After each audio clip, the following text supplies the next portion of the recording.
धर्मानुरागी सज्जनों, माताओं एवं बहनों, मैं काशी से सतीश चंद्र पांडे, आचार्य कश्यप, आप सभी का अपने इस चैनल पर हार्दिक स्वागत एवं अभिनंदन करता हूं। आज बृहद नारदीय पुराण के अंतर्गत पुरुषोत्तम मास महात्म्य के तृतीय अध्याय की कथा आपके सम्मुख लेकर के उपस्थित हुआ हूं। आप सभी ध्यान पूर्वक श्रद्धा और विश्वास से इस कथा का श्रवण करें। इस कथा के श्रवण मात्र से दुख, दारिद्र्य, क्षोभ मिट जाता है, सुख, शांति और समृद्धि आती है। भगवान पुरुषोत्तम नारायण की असीम कृपा प्राप्त होती है। जो मित्र हमारे चैनल पर अभी नए हों, वह हमारे चैनल को सब्सक्राइब कर लें। नीचे हमारा नाम दिख रहा है, उस नाम के आगे सब्सक्राइब बटन दिख रही होगी लाल कलर में, उसे आप एक बार टिक कर दें, वह सफेद हो जाएगी। इसका यह मतलब होता है कि आपने चैनल को सब्सक्राइब कर दिया है। हमारे बहुत से मित्र वीडियो को देखते अवश्य हैं, लेकिन चैनल सब्सक्राइब नहीं करते। उनसे हमारा नम्र निवेदन है कि कृपया चैनल को यदि आप सब्सक्राइब करेंगे तो उससे हम आपके बीच बने रहेंगे, उत्साह पूर्वक आपके लिए इसी तरह की वीडियोज लाते रहेंगे। आप अधिक से अधिक संख्या में आकर कथा का श्रवण करें, अपने मित्रों को भी इसे शेयर करें। आपका यदि कोई प्रश्न है तो आप हमें WhatsApp, mail, Facebook, Twitter, Instagram के माध्यम से जुड़ सकते हैं, प्रश्न कर सकते हैं। आइए आज पुरुषोत्तम मास मलमास की कथा का तृतीय अध्याय आरंभ करते हैं। बोलिए वृंदावन बिहारी लाल की जय।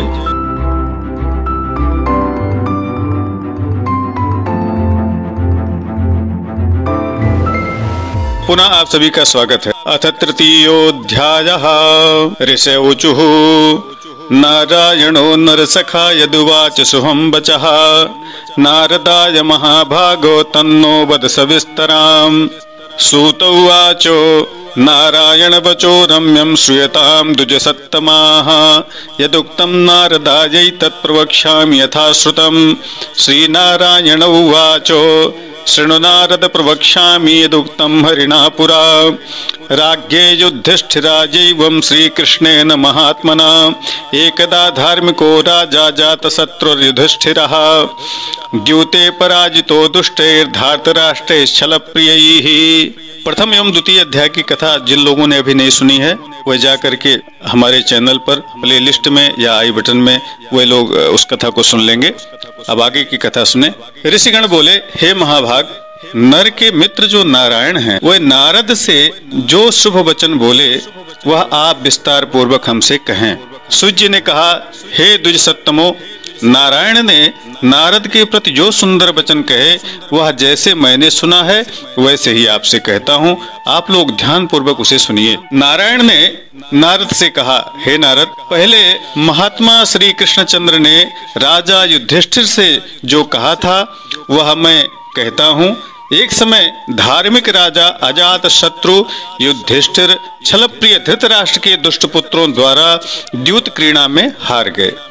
सबके देखते देखते अग्नि से उत्पन्न हुई धर्मपरायण द्रौपदी के बालों को पकड़कर दुष्ट दुशासन ने खींचा और उसे सभा में ले आया। उसके वस्त्रों को उतारने का प्रयत्न करने लगा। भगवान कृष्ण ने द्रौपदी की रक्षा की। इसके बाद पांडव लोग राज्य को त्याग करके काम्यक वन को चले गए। वहां अत्यंत क्लेश से युक्त वन के फलों को खाकर वे जीवन बिताने लगे। जैसे जंगल में जानवर रहते हैं, उसी तरह से जंगल में पांडवों के शरीर पर भी जानवरों की तरह रोम बाल आ गए। इस प्रकार दुखित पांडवों को देख करके भगवान देवकी सुत श्री कृष्णचंद्र जी मुनियों के साथ काम्यक वन में पांडवों से मिलने के लिए गए। पांडवों ने भगवान श्री कृष्ण को आया देख करके हर्ष पूर्वक उन्हें प्रणाम किया। प्रीति पूर्वक श्री कृष्णचंद्र से सभी पांडव मिले। भगवान श्री कृष्ण के चरण कमलों में भक्ति पूर्वक पांडवों ने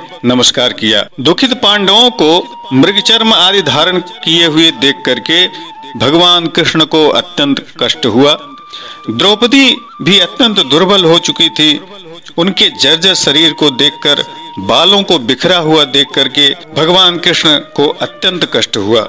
भक्त वत्सल भगवान धृतराष्ट्र के पुत्रों को जला देने की इच्छा से उन पर क्रुद्ध हुए और अपनी भौहों को चढ़ाकर गुरेर करके देखने लगे। करोड़ों काल के कराल मुख के तरह मुख वाले धधकती हुई प्रलय की अग्नि के समान उठे हुए होठों को दांतों के बीच में जोर से दबाकर त्रिलोक को जला देने की इच्छा से, जैसे सीता जी के वियोग से संतप्त भगवान श्री रामचंद्र रावण पर जैसा उनको क्रोध आया था, उसी प्रकार श्री कृष्णचंद्र भगवान को कुपित देख करके अर्जुन अपने भाइयों और द्रौपदी के सहित उनकी प्रार्थना करने लगे। अर्जुन उवाचो हे कृष्ण जगतां नाथ नाथ नाहं जगद्वहि त्वमेव जगतां पातापां न पासि कथं प्रभो यच्चक्षुपातने नैवो ब्राह्मणः पतनं भवेत् किं तत्कोपेन न भवेत् को वेदं किं भविष्यति वन्दे त्वां सर्वतत्त्वज्ञो सर्वकारणकारणं वेद वेदांग बीजस्य बीजं श्रीकृष्णमीश्वरम् त्वमीश्वरोऽस्य यः सर्वो जगदेतच्चराचरं सर्वमांगल मांगल्यं बीजरूप सनातनः। अर्जुन ने कहा, हे कृष्ण, हे जगत के नाथ, मैं इस जगत के बाहर नहीं हूँ, आप ही जगत की रक्षा करने वाले हैं। हे प्रभु, क्या मेरी रक्षा आप नहीं करेंगे? जिनके नेत्र के देखने से ही ब्रह्मा का पतन हो जाता है, उनके क्रोध करने से क्या नहीं हो सकता, यह कौन नहीं जानता। हे संहार करने वाले, क्रोध का संहार कीजिए। हे तात, हे जगतपते, आप ऐसे महापुरुषों के क्रोध से संसार का प्रलय हो जाता है। संपूर्ण तत्व को जानने वाले, सर्व वस्तुओं के कारणों के कारण, वेद और वेदांग के बीजों के बीज आप साक्षात श्री कृष्ण हैं। मैं आपकी वंदना करता हूँ। आप ईश्वर हैं। इस चराचरात्मक संसार को आपने उत्पन्न किया है। सर्व मंगल के मांगल्य हैं और सनातन के बीज रूप हैं। इसलिए एक के अपराध से अपने बनाए हुए समस्त विश्व का आप नाश कैसे कर सकते हैं? कौन ऐसा होगा जो मच्छरों को जलाने के लिए अपने घर को जला देता हो?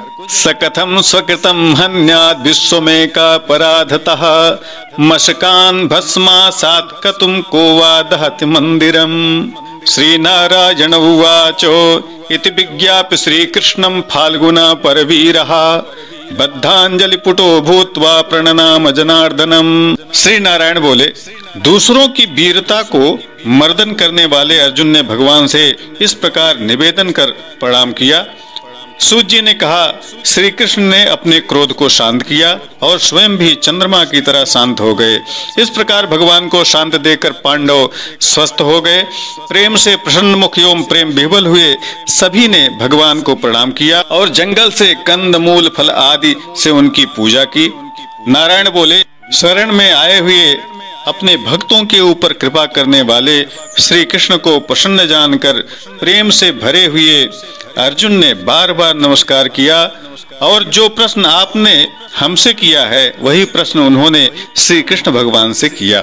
इस तरह अर्जुन के प्रश्नों को सुनकर श्री कृष्ण पांडवों से बोले। श्री कृष्ण उवाचो शृणुराजन् महाभागो बीभत्सो ह्यातमद्वचः अपूर्वोऽयं कृतास्नो नोत्तरं वक्तुमुत्सहे येषु गुह्यतरो लोके ऋषाणामपि दुर्घटः तथापि वक्षे मित्रत्वात् मद्भक्त्वाच्च तवार्जुनो।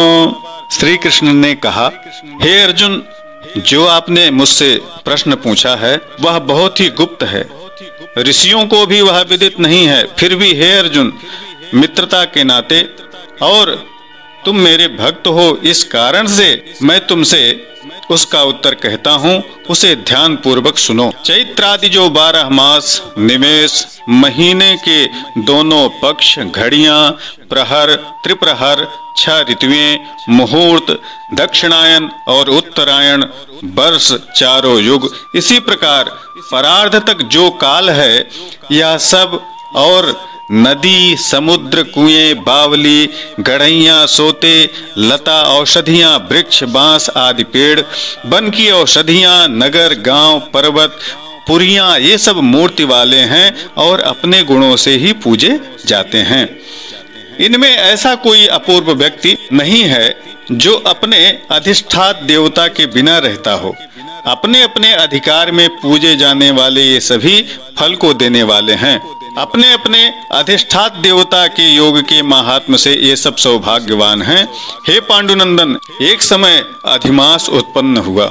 स्वस्वामी योग महात्म्यात् सर्वे सौभाग्यशालिनः अधिमास समुत्पन्न कदाचित् पांडुनंदन तमोचु सकला लोका असहाजम जुगुप्सितम अनर्हो मलमासोजम रविशंक्रम वर्जितः। उस उत्पन्न हुए असहाय निंदित मास को सब लोग बोले कि यह मलमास सूर्य की संक्रांति से रहित है, अतः पूजने योग्य नहीं है। यह मलमास मल रूप होने से छूने योग्य नहीं है और शुभ कार्यों में अग्राह्य है। इस प्रकार के वचनों को लोगों के मुख से सुनकर यह मास निरुद्योग, प्रभा रहित, दुख से घिरा हुआ, अति खिन्न मन, चिंता से ग्रस्त होकर के व्यथित मन से हृदय में मरणासन्न स्थिति धारण किए हुए वह मेरी शरण में आया। हे अर्जुन, वैकुंठ में जहाँ मैं रहता था वहाँ पहुंचकर मेरे घर में आकर उसने मुझे देखा। उस समय अमूल्य रत्नों से जड़ित सुवर्ण के सिंहासन पर बैठे मुझको देखकर वह भूमि पर साष्टांग दंडवत करने लगा। उसके नेत्रों से बराबर आंसुओं की धारा बह रही थी। वह हमारे चरणों पर साष्टांग गदगद गिर करके मेरी तरफ कातर दृष्टि से देख रहा था। सूत उवाचो इत्युक्त्वा बद्रीनाथो बिरराम महामुनिः तक्षुत्वा पुनरेवाह नारदो भक्तवत्सलः। नारद उवाचो इत्थं गत्वा भवनममलं पूर्णरूपस्य विष्णोर् भक्ति प्राप्यं जगदहरं योगिनानप्यगम्यं यत्रैवास्ते जगदभयदो ब्रह्मरूपो मुकुन्दस् तत्पादाब्जं शरणमधिगता सोऽधिमास किमुचे। सूत जी बोले, इस प्रकार महामुनि बद्रीनाथ कथा कह करके चुप हो गए। नारायण के मुख से कथा सुन करके भक्तों के ऊपर दया करने वाले नारद मुनि पुनः बोले। नारद ने कहा, अपनी पूर्ण कला से विराजमान भगवान विष्णु के निर्मल भवन में जाकर भक्ति द्वारा मिलने वाले, जगत के पापों को दूर करने वाले, योगियों को भी शीघ्र न मिलने वाले, जगत को अभयदान देने वाले ब्रह्म रूप मुकुंद जहाँ पर थे उनके चरण कमलों में अधिमास आकर के उपस्थित हो गया। श्री बृहन्नारदीय पुराणे पुरुषोत्तम मास माहात्म्ये अधिमासस्य वैकुंठ प्रापणम नाम तृतीयः। इस तरह से बृहन्नारदीय पुराण से पुरुषोत्तम मास महात्म्य के तृतीय अध्याय का समापन होता है। बोलिए वृंदावन बिहारी लाल की जय। मित्रों, आपने तृतीय अध्याय की उत्तम कथा सुनी, जिसमें मलमास की उत्पत्ति, उसका खिन्न होना और भगवान के पास जाना बताया गया। इसके आगे की कथा अगली वीडियो में मैं लेकर शीघ्र उपस्थित हो रहा हूं। आप सभी अपना सुझाव हमें देते रहिएगा। अधिक से अधिक हमारे चैनल को शेयर करें, इसे सब्सक्राइब करें, लाइक और कमेंट करें। सभी के ऊपर भगवान पुरुषोत्तम नारायण की कृपा हो, इसी आशा के साथ विराम लेता हूँ। नमस्कार, जय विश्वनाथ। ओम नमो भगवते वासुदेवाय।